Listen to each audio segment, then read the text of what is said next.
Story 1, I never planned to deliver food past college. It was just a stopgap, a way to stay afloat between semesters and keep my car running. My name's Raya, and in the fall of 2023, I worked for a small Indian-Chinese fusion spot called Chutney Dragon in the town of North Belmere, Tennessee. The town itself was unremarkable. Some old Victorian houses, a lot of dying retail strips, and just enough crime to keep your windows rolled up at gas stations. But the food scene was surprisingly decent, and Chutney Dragon had a loyal local following. We were one of only 3 places in town that stayed open past 11. At the time, I was 23, juggling night classes and rent in a shared 2-bedroom off Dawson Street. My roommate Carla worked nights too, cleaning at the hospital, so we rarely crossed paths. The night this happened, she had just picked up a double shift, which meant I'd come home to a dark apartment, and I was oddly relieved by that later. The week had been slow. Mid-November, colder than usual, with rain that wouldn't quit. Deliveries had dried up most nights, and I was just sticking around for tips from late drunks and stoners. That Thursday, we were about to close when an order slipped in. Time-stamped 11:53 p.m., prepaid with a $12 tip. A chicken Manchurian, chili garlic noodles, and gulab jamun. The delivery address was 119 Hollow Pines Drive. I frowned at the screen. Hollow Pines was a winding cul-de-sac on the edge of town, up past the old train trestle and into a patch of half-developed land where houses were built during the late 90s boom and then left to rot during the crash. I'd only delivered there once before, months ago, and I remembered that strange itch behind my eyes the entire drive in. The GPS back then had tried to reroute me halfway through the street like it didn't recognize the road anymore. "Yo, you good doing this one?" my manager Raj asked, already counting the till. "If not, I can grab Veer." "No, I got it," I said, forcing a smile. "Easy money." "Take the pepper spray," he added, half joking, but I clipped it to my jacket pocket anyway. I'd had a guy grab my wrist 2 weeks back. Since then, I didn't go anywhere unarmed. The rain had turned into a light mist by the time I pulled out of the parking lot. The GPS clocked it at 14 minutes away. I threw on some lo-fi from my playlist, set the seat heater on low, and cruised past the blinking storefronts of North Belmere. Traffic lights blinked yellow through the haze. I barely passed another car. When I turned off State Route 27 onto Hollow Pines Drive, the road narrowed quickly. No sidewalks, just cracked pavement between dead brush and crooked mailboxes. My high beams caught the fog drifting between thin trees. On both sides, hollow skeletons of half-built homes stood like forgotten tombs. The house came up on the left, a single-story ranch with a sloped roof and a mailbox half torn from its post. 119th. Faint light glowed behind the curtains in the front window, the kind of soft yellow that usually meant old incandescent bulbs. But the porch was dark, no motion light, just a broken flood lamp hanging from its socket. I killed the engine and left my headlights on. I grabbed the paper bag from the passenger seat and stepped into the cold, wet air. The gravel driveway popped under my boots. Everything was quiet. Too quiet. Even for midnight. As I climbed the 3 wooden steps to the porch, I noticed the front door was already cracked open about 2 inches. A cold breeze spilled out, sharper than the outside air. I hesitated. My knuckles hovered just shy of the wood. "Hello?" I called. No answer. Another beat passed, and then faintly from inside, a voice. Female. "Software. Come in. Just set it on the table, please." I stiffened. Something about the voice. It sounded off. Like someone trying to sound casual but failing. Flat and slow. Like playback on a damaged cassette. I backed up a step. "Sorry, we're not allowed to enter homes," I said, raising my voice just a little. A pause. Then the voice again. Exact same words. "Come in. Just set it on the table, please." I turned to leave. Screw this. But the porch light above me suddenly flickered on, humming to life. That made me freeze. I hadn't touched anything. And then I heard something heavy shift just inside the door. I dropped the bag on the welcome mat and reached for my phone to snap the delivery photo. The camera app opened, the flash clicked, just as the door creaked open a little wider. Another sound followed. A soft thud, like a footstep. That was it. I backed down the steps fast, heart hammering, climbed into my car and locked the doors with a slam. I sat there for a second, staring through the windshield at the open doorway, expecting someone, anyone, to step into view. But no one did. Then I saw something that made me forget how to breathe. From the shadows behind the door, a pale arm reached out. Not fast, not lunging, just slow and deliberate. It extended toward the bag I'd left and dragged it backward into the house. The hand never touched the ground. It hovered an inch above. My stomach twisted. I threw the car into reverse and peeled out, tires slipping on wet gravel. The rear wheels fishtailed as I reached the main road, and I didn't look back. Not once. Back at Chutney Dragon, I burst into the kitchen breathless. Raj raised an eyebrow. "Damn, you okay?" "I think someone's squatting out on Hollow Pines," I said, trying to keep my voice steady. They left the door open and dragged the food inside. Literally, dragged it. Raj stared at me. "Dragged it?" I nodded. Didn't see a face, just an arm. He didn't joke that time, just said, "We'll call the cops. You go home." I didn't sleep that night. Every creak of the apartment made me sit up. Carla didn't come home until nearly dawn. She found me on the couch, wrapped in a blanket with the lights still on. "You look like you saw a ghost," she said. I think I might have. The cops found nothing. The officer who followed up said the house was technically uninhabited, utilities shut off since 2021. No furniture inside, no signs of forced entry, but the door had been wide open when they arrived. They found the delivery bag empty, gulab jamun container torn open like it had been clawed at. No prints, no dishes, no furniture. Nothing but some wet footprints that led from the living room to the front door. And then stopped. 2 days later, Chutney Dragon removed Hollow Pines from the delivery radius. Raj said he didn't want any of us near that place again. The ticket history showed the number used for the order had no outgoing records. Prepaid through a third-party app. I tried to forget. I picked up more day shifts, avoided back roads, and told myself it had to be a weird junkie or squat gone wrong.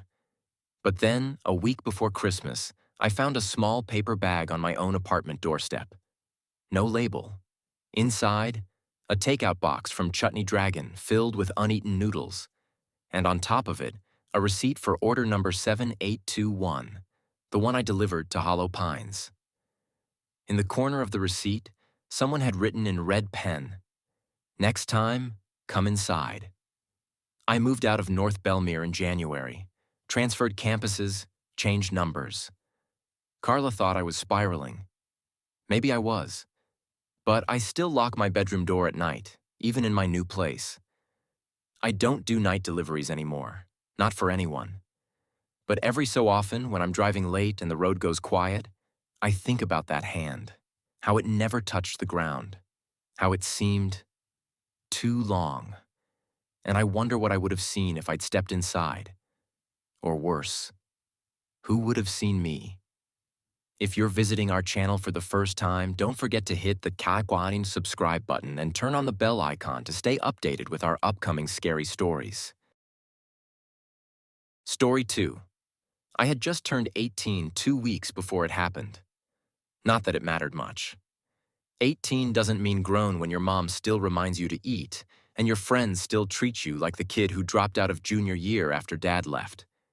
But getting hired at Redline Express changed that a little. It wasn't glamorous, but it paid in cash under the table. Night shifts meant no customers, no coworkers breathing down your neck, just the road, the drop-off, and the next address. I needed the money bad. Community college was the plan, eventually. But first, I had to help with bills, especially with Mom's fibromyalgia keeping her in bed half the week. So, yeah, driving packages around town after dark didn't sound so bad. My first few weeks were uneventful, maybe boring, if I'm honest. My town, Cahill, Iowa, shuts down by 10. So my shift was usually a mix of long, empty stretches of road, motion sensor lights, and porches littered with leaves and dead bugs. But it felt safe in a weird way. Predictable. And I liked that. After everything at home, the arguments, the missed mortgage payments, the fights over prescriptions, predictable was golden. It was early October, a Tuesday night when I got my first strange delivery. I remember the exact time because Born to Run was playing on the radio, and I only ever caught that song when my shift was wrapping up. It was 10:46 p.m. I'd just dropped a small electronics parcel off near the old middle school, and I was heading back to the depot when my dispatcher buzzed in. "Eli, you there?" It was Dom, the night dispatcher. Always sounded half asleep, even when he was wide awake. "Yeah, just wrapped up at Longview." "Cool. Hey, I got a one-off. Late entry, prepaid rush order." I glanced at my fuel gauge. Quarter tank. "Where to?" Let me see. 19 Maple Hollow Drive. That's on the edge of Vinton Ridge. Little out there? Says it's time sensitive?" I paused. Vinton Ridge wasn't exactly dangerous, just off. The kind of place where you saw more junked tractors in yards than cars. Half the homes out there were abandoned when the feed plant closed. "What's the package size?" "Shoebox, light. Says, 'Do not open' in marker on the seal, but it's prepaid and scanned. Just a drop." I tapped the wheel. "All right, I'll take it, but this is my last." "Copy that. I'll close your queue. Be safe out there." The depot faded behind me as I took the county route north. I should explain something. When I was 10, my Uncle Mark took me hunting up past Vinton Ridge. I'd watched him shoot a deer from 60 yards away. It dropped like someone pulled the earth out from under it. Afterward, when the sun was gone and we were packing up, he told me, "There's stuff in these woods that don't need to be seen. If you ever get that cold pressure down your spine like someone's watching from the trees, don't look. Just walk straight and don't stop. Curiosity kills quicker than hunger." I laughed then. But as I turned off the county road and onto Maple Hollow Drive that night, his words came back in full detail, like a file someone had tucked in a drawer of my brain and yanked open. The pavement ended quickly. Dirt road, washboard ridges, ruts from old tires. My GPS still worked, but it started glitching every time I passed under certain tree canopies, like it couldn't decide if I was moving forward or backward. Every house I passed was either boarded up or leaning sideways like it was trying to die privately. It didn't feel like people had lived out here in years. Then the pin blinked green. Arrived at destination. There was no house number, just a mailbox with a bent post and faded numbers. 19, scrawled in Sharpie on duct tape. The driveway was little more than a pair of tire tracks cutting through yellow weeds.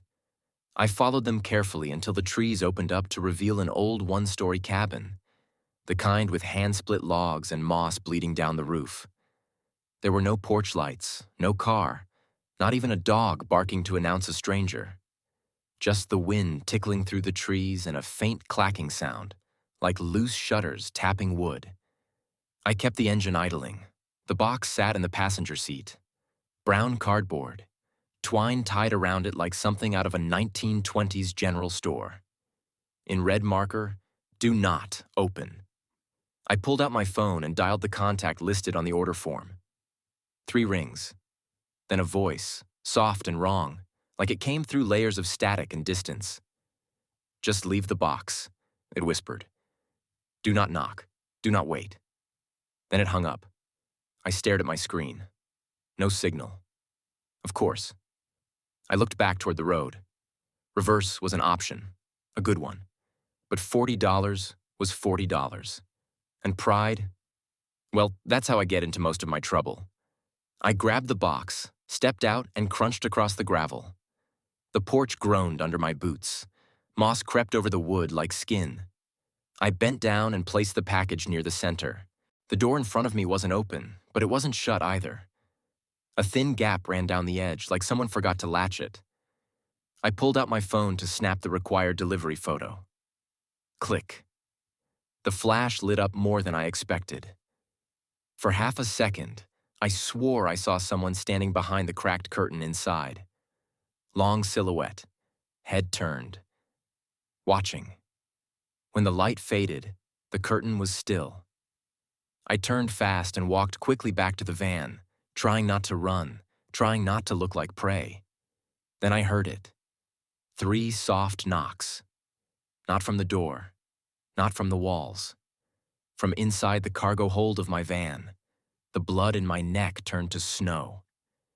I stood outside the driver's side door, heart drilling into my ribs. I hadn't picked up anything. The cargo hold was empty except for that one box, and that box was on the porch. I'd just set it down. I opened the driver's door, climbed in, locked every latch. Then came the second knock. Slower, louder, more deliberate. I turned. The box was sitting in the middle of the cabin floor. Not the one I delivered. Not exactly. This one looked swollen, water damaged. Something inside shifted as I stared. Just slightly. Enough to let me know it wasn't empty. And written across the top now was something new. We return what you leave behind. I didn't remember shifting into reverse. Didn't recall tearing down the drive so fast that mud sprayed over the windshield. But I remember the feeling when I hit the blacktop again, like something gave up chasing. When I got back to the depot, I threw open the cargo hold. The box was gone. Dom met me at the door, half worried, half pissed. "What the hell happened to your van, man?"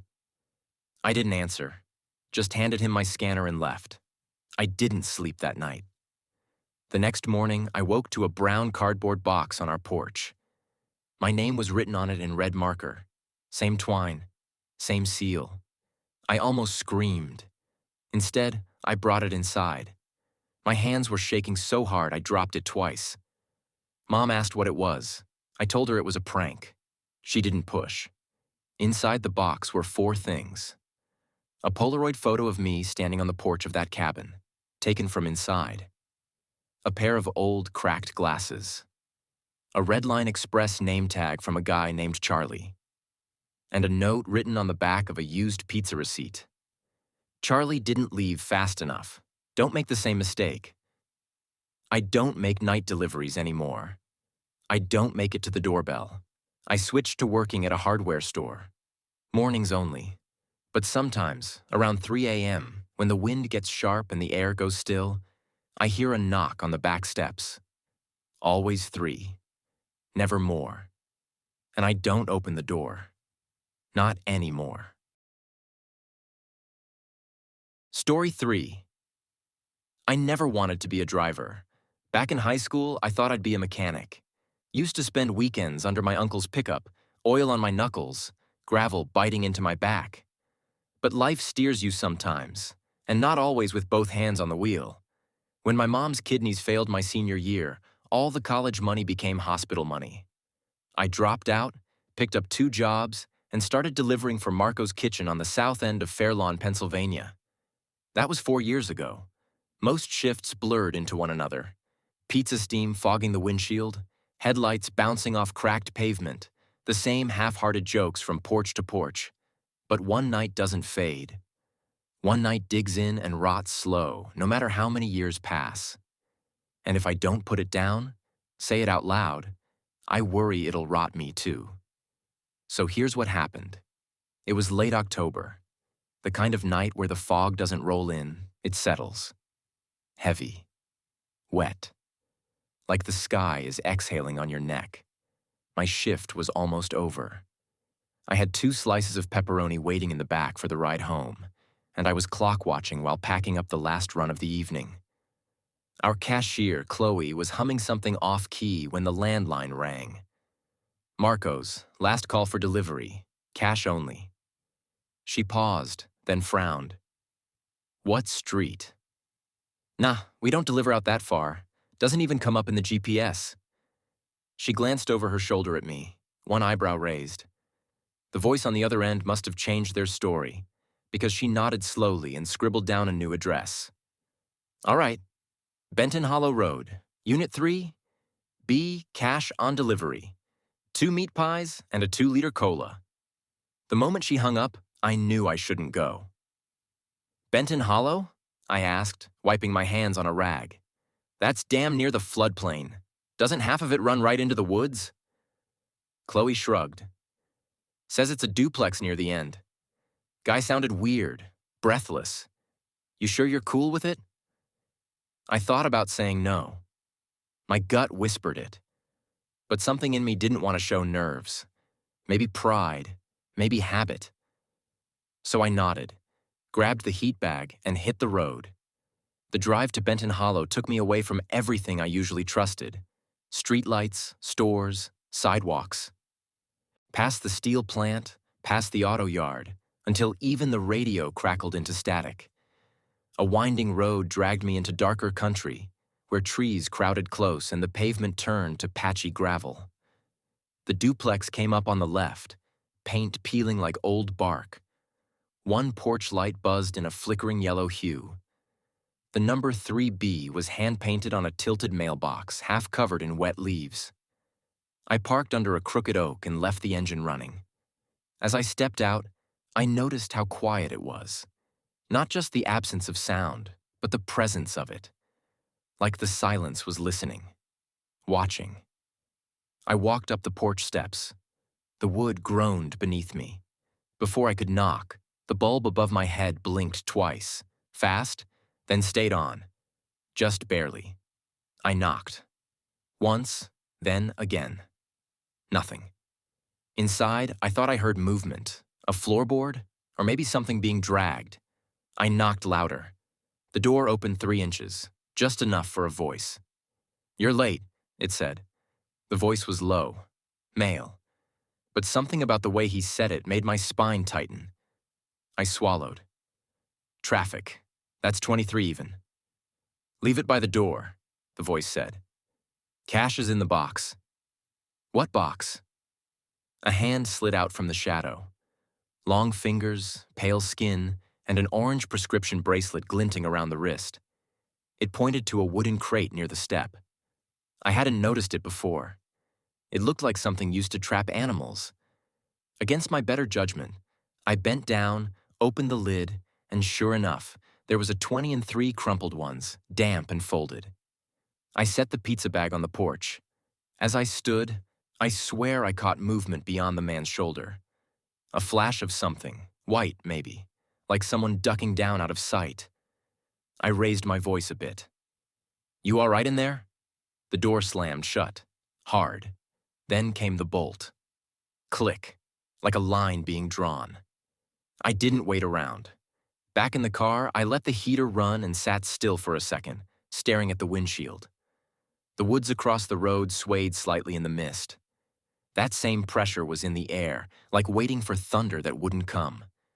As I dropped the gear into reverse, I caught a shape in the mirror. Just for a second. Someone standing between the trees. Not moving. Not blinking. Watching. I turned around fully, but the shape was gone. Back at Marco's, I told Chloe what happened. She made a face and said she'd log the weirdness, but unless a cop showed up with questions, it wouldn't go anywhere. The boss didn't like incident reports because they scared new hires. I clocked out, didn't touch the leftover slices, and took the long way home. Lit roads, open gas stations, no shortcuts. But the image stuck with me. Those pale fingers, the breathless voice, the sudden slam. And whoever had been behind him in the dark. A week passed, then 2. Then the news broke. A driver from a chain place 2 towns over went missing. Last order, pizza and soda. Delivery to Benton Hollow. His car was found still running, parked under the same crooked oak I remembered. Trunk open, pizza box gone, front door ajar. They never found him. All they got were tire marks in the dirt, one torn shoe, and a blood smear across the porch rail. The story hit the regional press for a day or two, then faded. Police canvassed. Dogs sniffed the woods. Neighbors shrugged. No one claimed to know who lived at 3B. County records said it was vacant. I kept waiting for a follow-up, an arrest, a body, nothing. I quit delivering that winter. Found work loading freight for a shipping company out by the rail yard. Decent pay, no porches, no woods. I still drive, but never alone at night. And never near Benton Hollow. The last time I passed that road, I saw a for sale sign near the tree line. Handwritten. Faded. The duplex was still there, but the porch light was gone. Still, sometimes I dream of it. That voice saying, "You're late." That moment before the door shut, when I saw someone behind him, mouth open, eyes wide, like they wanted to scream but couldn't. Sometimes I think I should have pushed in, called the cops right there, kicked the door, something. But that night, I did what most of us do. I finished the drop, took the money, got the hell out. And I still wonder if that choice cost someone their life. In the back of my current ride, an old Civic with a busted muffler, I keep a crowbar under the seat. Not because I'm paranoid, because I remember. I remember that porch, that flickering light, that street that disappears from GPS. And if you're reading this, and you ever get a call to Benton Hollow, or some street that just barely feels wrong, say no, don't second guess it, because there's things out there that don't need to chase you. They just wait, patient as fog, for one more driver hungry for tips and too tired to trust his gut. And if that driver knocks, God help them if the porch light blinks.